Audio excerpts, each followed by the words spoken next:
नमस्कार. फक्त योजना या यूट्यूब चॅनलवर मी ओमकार सर्वांचं हार्दिक स्वागत करतो. संपूर्ण महाराष्ट्रामध्ये संजय गांधी निराधार योजनेअंतर्गत जे लाभार्थी आहेत त्याच्यामध्ये विधवा पेन्शनधारक असतील किंवा त्यानंतर वृद्धापकाळ पेन्शनधारक असतील, संजय गांधी निराधार योजनेअंतर्गत सर्वच जे लाभार्थी आहेत तर यांच्या आधार संलग्न बँक खात्यामध्ये मे महिन्याची पेन्शन अतिशय उशिराने आज दिवसभरामध्ये जमा झालेली आहे. जर तुमची पेन्शन आली असेल तर आपल्या व्हिडिओच्या कमेंटमध्ये नक्की कळवा. तुमचा जिल्हा तालुका नक्की कळवा, जेणेकरून इतर लाभार्थी त्यांची पेन्शन जमा झालेली आहे की नाही आहे किंवा त्यांच्या जिल्ह्यामध्ये तालुक्यामध्ये कुठे कुठे पेन्शन आलेली आहे हे देखील कळणार आहे. तर अनेक लाभार्थी वाट पाहत होते की दिव्यांग लाभार्थी असतील तर यांची पेन्शन तर आलीच होती, परंतु इतर लाभार्थ्यांची पेन्शन अजून वितरित झाली नव्हती, तर त्यांची प्रतीक्षा संपलेली आहे. महाराष्ट्रातील सर्वच जे लाभार्थी आहेत तर त्यांच्या आधार संलग्न बँक खात्यामध्ये 1500 रुपयांची पेन्शन वितरित झालेली आहे. तर ही महत्त्वाची माहिती सर्वांपर्यंत नक्की शेअर करा.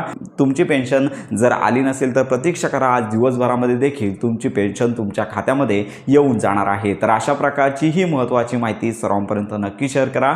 योजनांसंदर्भात खात्रीशीर माहितीसाठी आपल्या कनेक्टमध्ये राहा.